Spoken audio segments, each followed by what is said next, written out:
Hello and welcome back to the Cricket Diaries podcast, vlogcast, um, whatever you like to call it. We're back with George again, who has taken a couple of weeks to recover. Apparently, he was slightly less than sober a couple of weeks ago. But George, uh, who would ever have thought it? A bigger turnaround than Leicester winning the Premier League. Uh, Hmm. Hampshire T20 champions. Wow. You saying that to me, it's still as incredible as it was on the day, I think. I don't think I'm ever quite going to get over this one and think it was real because it certainly felt like dreamland halfway through that night. And to be honest, it nearly didn't happen, did it? But no, I think in some ways completely shocked and in awe of this side. But then also remembering I'm a Hampshire fan, this is Hampshire, and Hampshire do it always the Hampshire way, which basically, in simple terms, means the hardest way possible. So if they were ever going to do it, they would do it this way. You've seen it before with games when you've come up with me to watch them play. We never do it the easy way. I'm just convinced we like to make it even harder for ourselves every year, but we did it, and what an advert for county cricket that whole day was.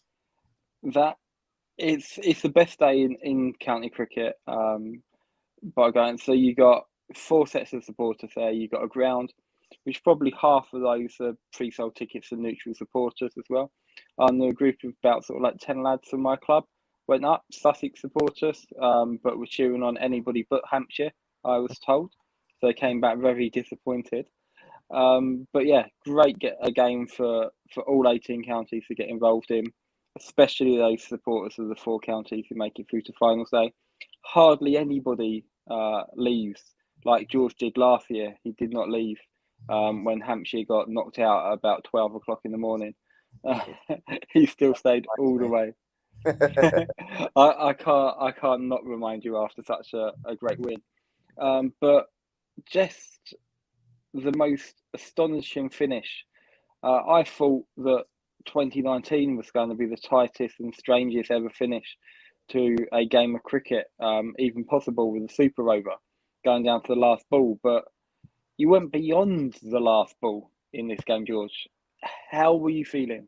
Oh, I mean, it was very strange because people who know me now, and quite a lot of people know me and see me at cricket matches now, and you're probably the best person to sort of confirm this. I go a bit crazy with my cricket, and probably the definition is I would probably live every ball. Is that fair to say?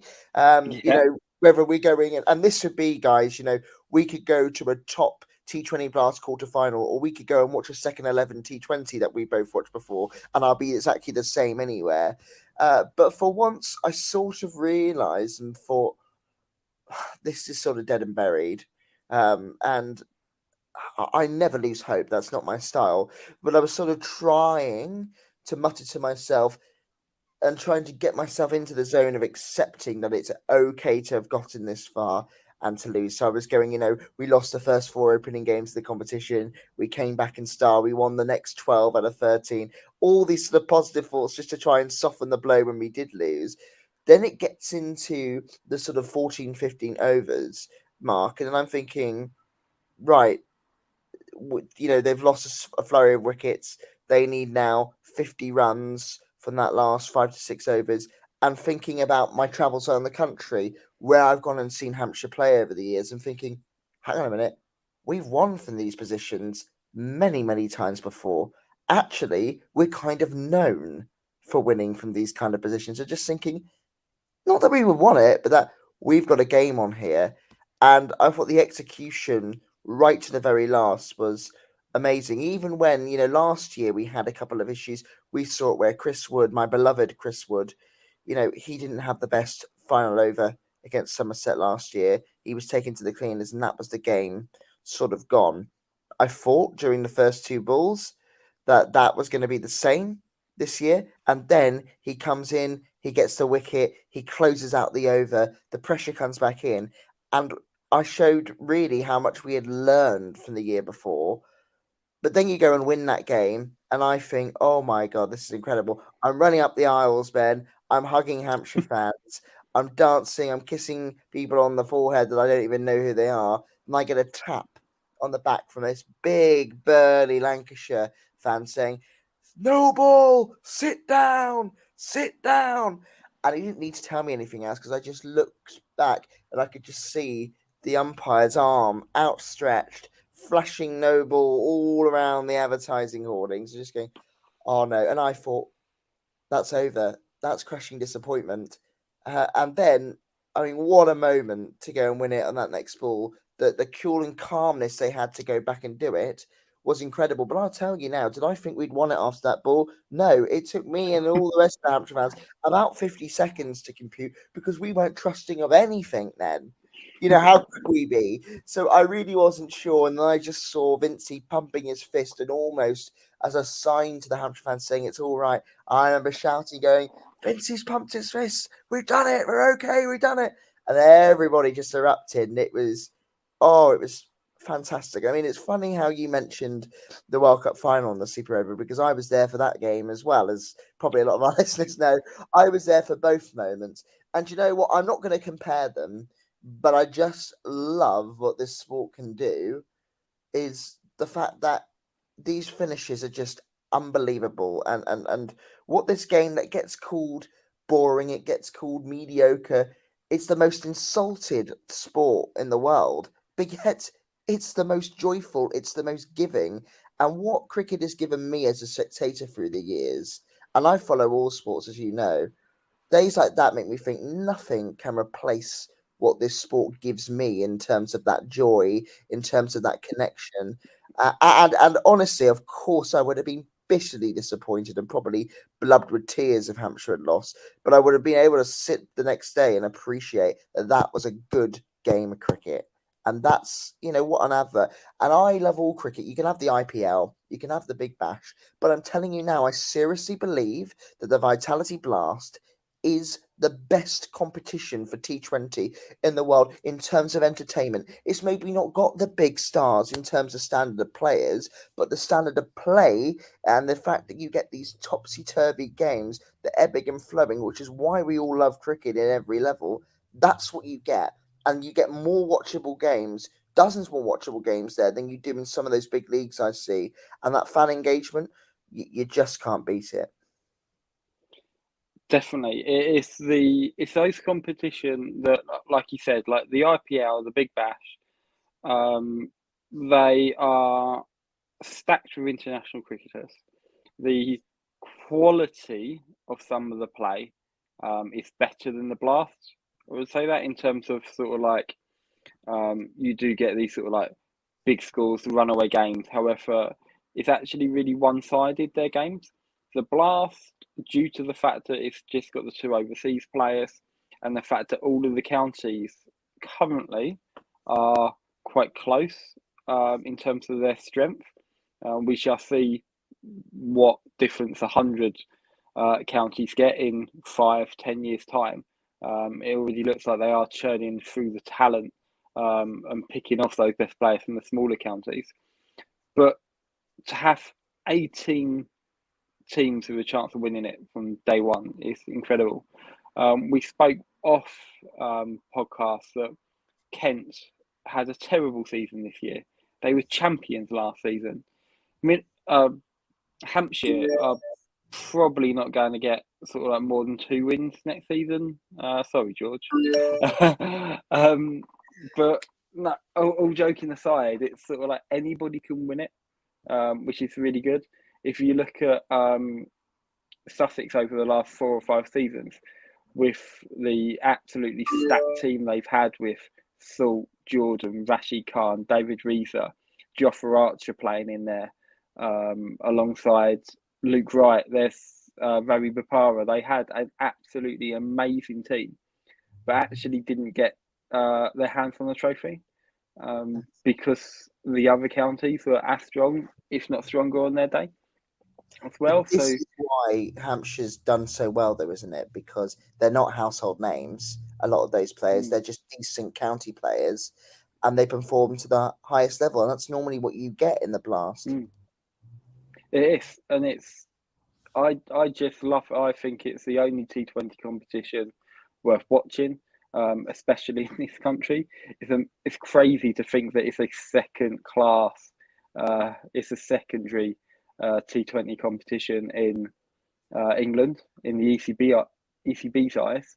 They would probably rather not have the blast um, against having 100 now. But what a competition and what an end! Like the cricket and T20 cricket in particular has its one-sided games, but it just seems to be finals day brings out the very, very best in T20 cricket. The only thing that's missing is probably Bumble from Yeah, Edgbaston. and he was missed, I can assure you. But I think what he would be proud of, I thought of him actually that day, is the legacy that some of those people who championed T20 cricket in this country was really evident on that day. I mean, if you're a cricket fan, even if you're curious to cricket and want to try it, go to T20 finals day once in your life, I beg of you, because it's just basically it's our Glastonbury. You know, it's like a Mm, festival for cricket lovers, and it's unreal. And for some reason, I don't know why.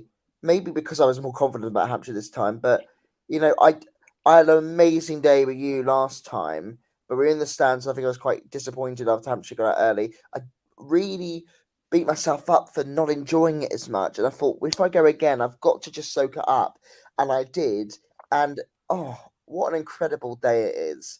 And also, you know, there was so many moments of that day, more even off the field than just on the field, that reaffirmed to me why I love this sport. I mean, I was so lucky and privileged, and I want to say this properly, and a massive thank you to Hampshire, who invited me up to the dressing room after the game and let me party with the players for a good 3 4 hours. And you know, that meant so much to me. And what I think it really shows is I couldn't do that in football. I couldn't do that in a lot of other sports I like. You know, the connection between the fans, the first thing they did is come straight over to us fans, the players, and wanting me involved. They were even joking about needing my bowling at some point. That's what Liam Dawson said. I thought, you're not that desperate, mate. But, you know, having that trophy in my arms, having them all around me and interacting, they didn't need to do that. They didn't have to do that. But they did it because they understand that this sport is about more than just a bat and ball on the field. It's about that connection, that love between player, fan, the whole community. And I felt that so much throughout that day. I don't think I've ever been prouder to be a fan of this sport than I was that day. mm. Knowing the way that they've treated people like me is really heartwarming. And that's why we love cricket. The photos were amazing from the day, both in the stands and also after the game with the players. And the same is has been the Sussex for me. I've been a big advocate of Will Beer, and I'm probably his one man fan club. However, he is somebody who's been so warm and welcoming and always stops for a chat around Hove. It's going to be gutting to not have him around in future. But hopefully, these youngster players at Sussex will eventually become mature and get older and have that interaction with the fans, because it does. Um, County cricket offers something different to any other form of cricket. You can't even get as close to those cricketers in internationals, and to be in the dressing room on finals day after Hampshire winning it, that is a memory you'll never forget. Yeah, and it means so much to me. And you know, the massive and amazing thing was they understood how much that would mean to me, and that's why they did it. And that shows what fabulous role models a lot of our cricketers are up and down the country. And you know, we've been through a lot as a sport, whether it's been internationally with cheating and ball tampering, or much closer to home with Asim Rafiq and the Yorkshire racism scandal. And I really feel now that cricket has so much going for it and so many good characters in the game that we are in safe hands, and that the custodians of our game care about us fans who are the backbone of the sport. And I think we're on the up and we're in a good place right now. And that's what I felt that day, with everyone there. It was just an amazing experience. So please, you have the opportunity, go and experience it. Definitely, we've got to go. We need to have a look at next year, George. Oh, we're We going, need don't to you get worry. we need to get these tickets sorted early. this year. We will sort that out offline, definitely. So moving on, we had. I don't know really. Village is probably not the right word to describe this, given the amount of interest it attracted over the entire globe, with the world's number two Test batsman also commenting on it. Big shout out to Joe Root, who is now the best batsman in the world. Nice. So yeah, unfortunately, Marnus Labuschagne is not the best batsman in the world anymore, even though he's probably the funniest bloke in cricket. But George, you've had another video go viral. How do you do it? I have no idea really. On this one, I was so shocked because people don't know. It's just a video of me bowling. I have a very unusual, unorthodox bowling action. Most of you have seen it by now, and if not, I would implore you to go and search it up and make sure that maybe if you've got hiccups, do it because you'll be laughing so much it might stop. But you will laugh, but that's fine. I put it up, video me bowling, and it was one of those nights. I wasn't looking for likes, I wasn't looking for anything like that. I just thought, I think I had a bit of a rough weekend, and there was a video that came in of me playing on the Wednesday before, and I just thought, I just want to write a little sort of soliloquy about how much I love cricket and what it's done for me, in my life. And this is me, and this is who I am, and thank you, cricket, for accepting me. I go in for a shower after posting that, Ben. I come off after 5 minutes. I look at my phone, and I've got 700 notifications. I only had a 4 minute shower, and it went absolutely crazy. I mean, everyone knows what the wicket I took 2 years ago. Bearing in mind, this was just a ball of me bowling. I mean, I think outside off stump is very generous, but let's call it A, that. a dot ball, though, might Yeah, I add. it was a dot ball, but it was just a dot ball I bowled, and this had went to over 3 million views all overall social media platforms, beating my first ever wicket that I posted 2 years ago by about 60%. I mean, unbelievable. And the people who commented, Marnus Labuschagne, as we said, Dale Steyn, Ajaz Patel, the New Zealand spinner who only took a temper against South Africa the other month. I mean, just unbelievable players, and some of them my heroes. Some of them growing up. Just Marcus North, people like that, just really taking to me. And I'll be honest, when I saw this, I cried with such emotion because this sport means everything to me, as you know, and the love and support people have had for somebody who I'll always admit I'm not great at cricket. I just love it, and I just know that I wouldn't be here and I wouldn't be living my life without this sport. Everyone has a passion and everyone has a hobby, and mine is cricket, and that's what I love, and it's yours too. And to be accepted, it just made all the struggles and all the trials and tribulations in my life in the last few years, and when I've hung to cricket as the only hope I had, worth it. And for people to recognise that shows I made the greatest decision of my life, opening up my heart to cricket. And look what it's done for me. It's been so faithful to me, and yeah, just unbelievable. So thank you. I haven't had the opportunity really to thank people, but I just want to thank everyone, whether you're a former international cricketer, whether you're just a fan like me, for your well wishes and your support. It means everything, and I'm never going to stop loving this game. So thank you. That's why we love it. And I can just say thank you, George, for hitting publish. It takes a lot sometimes to hit publish. I know that I am slowly following in your footsteps, although if nothing's gone too viral yet. I've got 31,000 on the first time I've ever batted. Well, when I say batted, I missed all three balls. I swung after the ball and passed the first two. So, Loves but nothing on your stage, your level. But it's just the kind of opening it up and actually encouraging people. And I was having the conversations with one of my teammates from my village side, St Andrews, about opening up and just being sort of like publishing the stuff and sort of like putting yourself out there, because there will be people who have not played this sport before. Who I was 31 before I put pads on, and actually, yes, I missed out on the best part of sort of like 15 years of playing cricket. However, I've now got the next 30, or less, depending on how my body holds up. But I've got the next X amount of years to play cricket, to make memories, to keep on going. Playing cricket for St Andrews in the Division 12 in their third team, picked on availability rather than ability, which is lucky for me. Same here. but it's amazing actually having those opportunities to play and really enjoy it and get better as well. What people don't see is actually we put these videos out, and we are probably the two keenest cricketers in the country, but not necessarily the best. But we will get better. We will. You've taken a couple of wickets. Am I right in saying? Is it up to 3 now? Yeah, up to 3, and it's really true. Whenever I play regularly, which is quite a lot now, I get better.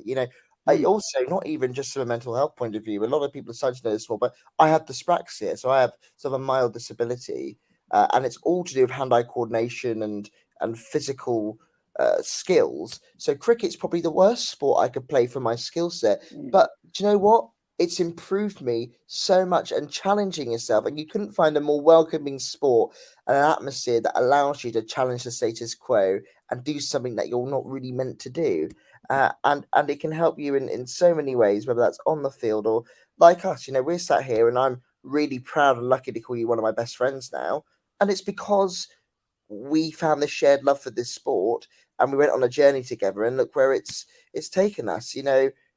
Honestly, it's one thing we'll always do here. We might not always get our predictions or some of our opinions right about the cricket played on the field of play, but we will always, and one thing we'll never get wrong is talking about how great this sport is. And what we always try to do here is, we're not international pundits and we haven't played at the top level, but we understand what the sport can do for people, and that's why we will champion it always from the highest rooftops, and we'll always continue to do that.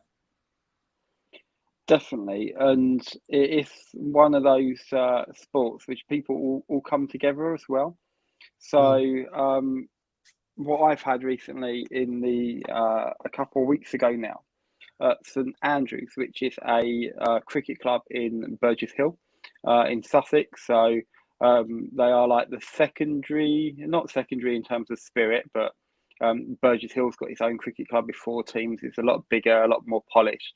But from what I've experienced, there's a lot of heart in St Andrews, a lot more heart, I would say, being biased. But a really welcoming club, and they just celebrated their 100th-year anniversary, which is an incredible achievement. But also compared to some of the clubs, I think Horsham Cricket Club just had 250 years. Who'd think that a 100-year club is a baby as cricket clubs? But through the work that we've done on the podcast, literally the cricket social media community came together. I just want to sort of like put it out on video and just an experience, and I'll put the scorecard up here as well. But we had Dealt with Cricket come along to a little club from St Andrews, travelled over 2 hours via train, and who wants to do that in the heat of the summer, to come and play a little village friendly. We had Oscar Hudson come down as well. He's a big YouTuber, so it's great seeing him. But the actual team they played against was called Cricket District. So having Toby come out and film some videos for us as well, even though he run me out the first ball he faced. I do forgive him. I'm sure it wasn't Really? deliberate. However, hopefully we get another chance to bat together more than the 18 yards I managed down the pitch before the stumps are taken. But it was a great day, and it just goes to show that actually there's no egos in cricket, and actually these people have collectively hundreds of thousands, if not over 1 million followers between them on all the different platforms. Yet they're all willing to turn out for a really good cause and a good day. And the buzz and excitement having these people down at St Andrews created, and it's still talked about every single weekend. It's amazing, and what a community cricket is, and especially village cricket. Um, yeah, it's just this is my first full season of playing, and my team are second bottom in the league because one team keeps on conceding games, so therefore getting docked 30 points each game. Otherwise, we would be bottom. We've not won a game for over the 2 years I've been involved, but actually everybody plays with a smile on their face, and everybody loves it. We've given opportunities to 2 kids this season who's never played cricket before. 4 different ladies has turned out for our side as well, and actually been our one of our best wicket keepers is actually one of the ladies, and plays and are just as valued in our team as the likes of, well, more valued in the team the likes of myself, because I've got a top score of 2 this season as a batsman. I feel that. So yeah, and in 1 over I got hit for nearly 30. I think it was 28 on 1 over I got hit for bowling a leg spin. Maybe it's a sign I shouldn't bowl, but it's enjoyable. The batsman said I should bowl more often. I wonder why. Yeah, yeah. One of my highlights of the game when I was bowling, and this is village cricket for you, is after bowling the 4th ball down leg side and got hit for a boundary. My wicket keeper run the 22 yards to have a little bit of a word with me, and he said, "Ben, don't bowl down leg side. They're hitting you for boundaries." I was like, "Thanks, Harry. I'm not good. That's what I've been trying to do." It's just having that sort of like encouragement and like that laugh about it, and be like, "Yeah, I've just been hit for 20 or 4 balls, but hey ho, it can't get any worse." It did. But yeah, it's such an enjoyable cricket, and I think you've been playing a lot recently as well. Yeah, I've been playing loads, which is just amazing. And I think playing regularly is just great because it's cricket is just like a box of chocolates. Really, you do not know what you're going to get every game. You know, it's fair that I don't know. Forrest Gump was a fan of cricket, but I like to think he was. Really. But you know, whether it's on a Wednesday night or a midweek or a Sunday, the different oppositions you meet, the different players getting to play against, sort of village cricketers on my level and sort of young kids who play in Hampshire or Sussex academies. It's just amazing and a level playing field, and also getting to see some amazing grounds, beautiful hospitality. Great that teas are back now after Mm-hmm. COVID. I'm very happy about that. And I mean, for example, I'll take you through my week quickly.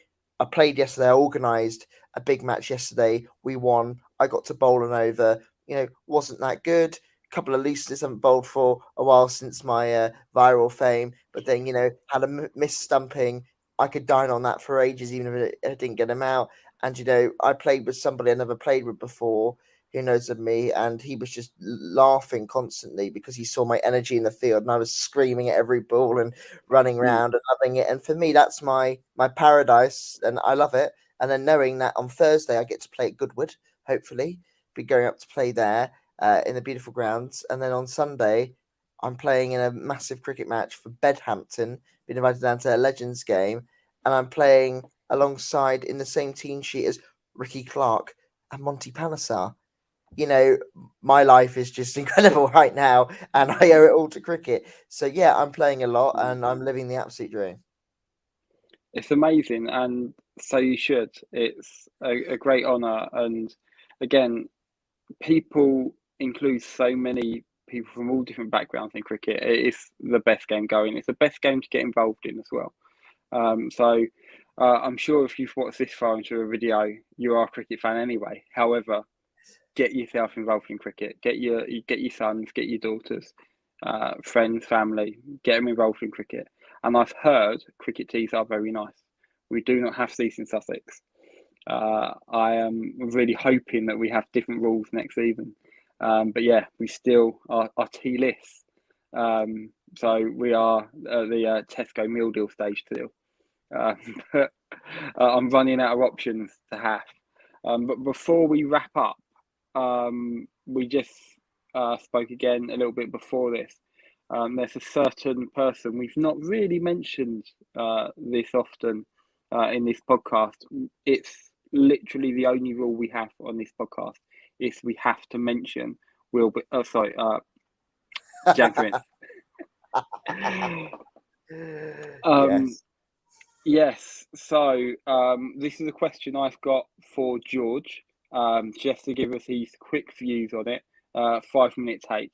Is I think England has missed a trick. They won't go back now. Obviously, Joss Butler is going to be a very good captain. It's really hard to judge him after such a short period of time, especially taking over from Owen Morgan, who seemed to be, well, probably is the undisputedly the best white ball captain that England's ever had. So really tough task from Joss Butler, and he will get there. However, given the fact that this guy has led or been part of the Sydney Sixers winning the BBL, led Southern Brave last year to winning the hundreds in its first year, and also now has taken a absolutely terrible Hampshire side to win the T20 Blast. I think he's a really good batsman, especially in T20 cricket. And also, not only that, I think he could have taken over the Morgan, gives more captaincy than what he offers necessarily with a bat. Yes, Bairstow, Roy, etc. Insert name, whoever. Probably a better batsman than Vince in T20 cricket, but I don't think we could have played without him in that captaincy role. So, George, a long question, but Vince, England T20 captain, what were your thoughts? Yes.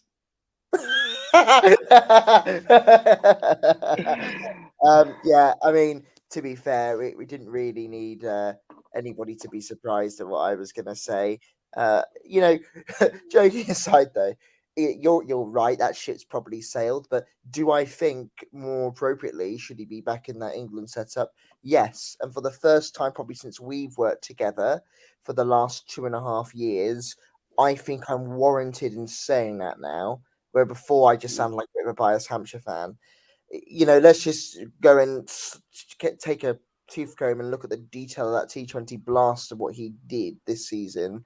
678 runs, an average of 48, and a strike rate of 146. I mean, just incredible. Finals day doesn't happen for Hampshire, without James Vince, but not just James Vince as a batter, James Vince as a captain. And that doesn't mean that he has to come in a captaincy role, but Mm. what he brings in a England's white ball setup now that is slightly fragile, getting used to new methods. Now that Morgan's gone, now that Matthew Mott has come in, we have seen that fragility come through in a world of white ball cricket that the level is only going higher and higher and higher, and England are going to keep matching the pace, matching the pace. He offers calmness, he offers control, a steely determination to see things through, and he has actually revolutionised the way Hampshire and some counties approach white ball cricket. In a game that is dominated by the bat these days, he has gone and won serious trophies leading bowler heavy sides, leading sides with attacks that will come at you and will relish the prospect of defending something low. And this is why he's elevated now. He's not just somebody who impresses with the bat, he's somebody who brings you a cricket brain, and if you use it in the right way, he'll help you immensely.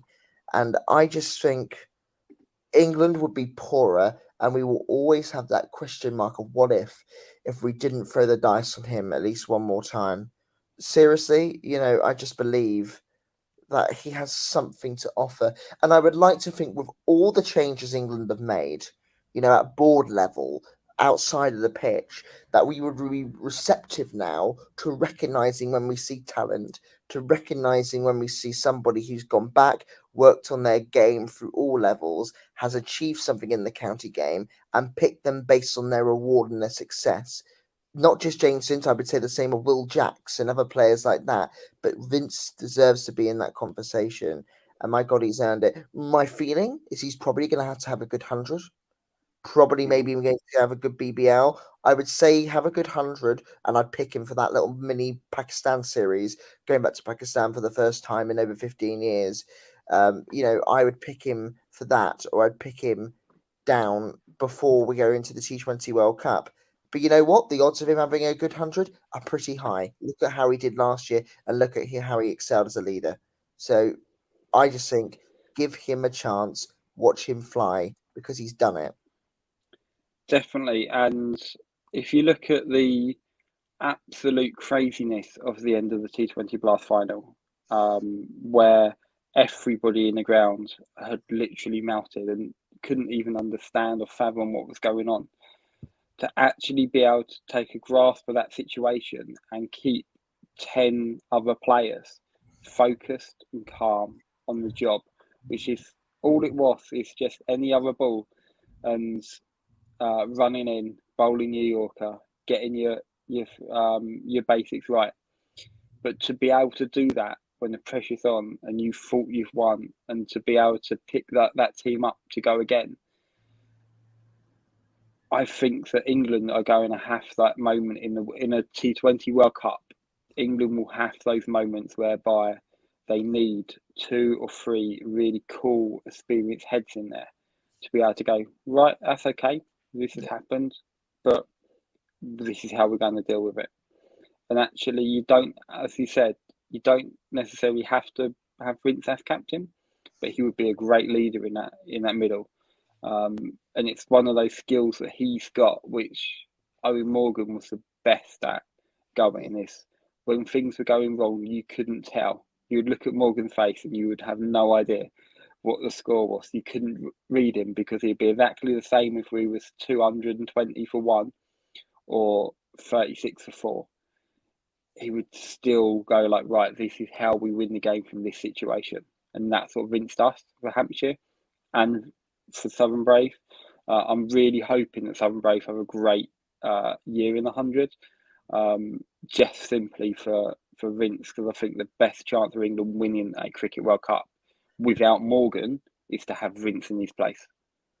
I just couldn't agree more. And actually, I'm buzzing with passion and pride that you've almost graduated from the George School of Vince Appreciation because you're finally saying what I've been saying for years. And oh, I'm so proud of you.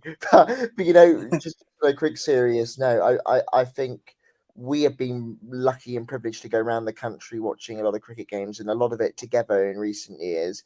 And I cannot tell you how many similarities I had during that final to when we went up to Trent Bridge for the Nottinghamshire Hampshire quarter final in the Blast. And I remember, I think you said it to me as well, just looking at Vince's eyes in that game and that determination, and he was on a mission, and the way he conducted that field, and it was like a work of art, you Yeah. know, or like conducting an orchestra at the Albert Hall. It was just so seamless. And he did it again that night, Edgbaston, and going into the dressing room afterwards, as privileged as I was, I remember talking to him. I got to meet the great man, and apart from asking him to please adopt me, apart from that, I actually had a serious conversation about cricket, and he was laughing and joking and saying, "Seriously, I got them back in," and I said, "You know, come on, we've got this." And we were singing Championes before we had to reball the final ball. He was so sure and determined they were going to do it. He made his team believe they had already done it. And actually, that might sound like arrogance and cockiness. It's not. It is sheer belief in your side and belief in what they can do. And a lot of people with that Hampshire side did not believe that they could get to finals day, especially after losing those first 4 games. And they lost the first 5 games last year. And he rallied them and got them to finals day last year as well. You know, Morgan, you're right, had his poker face on a lot of the time. But you know what? There were many, many times during his career, especially in the World Cup, where I didn't really care about his own form. I cared that he was there on the pitch. The same with Mike Brearley in 1981, those great figures. And Vince is one of those people where I want him in a dressing room. And you know what? I think people are starting to see that. And I think it's going to happen. Mm. What a way of ending. Thank you again, George. We'll be back soon. Hopefully, we'll be back with an announcement of Vince back in the England side. But yeah, what a season we're having so far. So thank you for watching this far, and go well. Long live cricket.